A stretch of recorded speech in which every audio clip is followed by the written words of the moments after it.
چطوری خوبه؟ سلامتتان خوبه؟ برادرها جان، امروز چه خلطی میبینین؟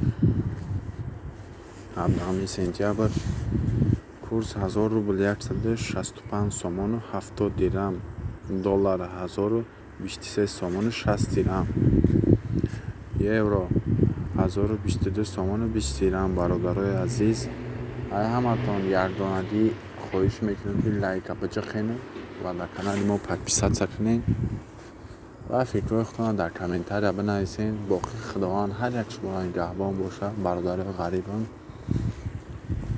هیچ وقت خور نشین، در دنیا محتاج یک کس نشین.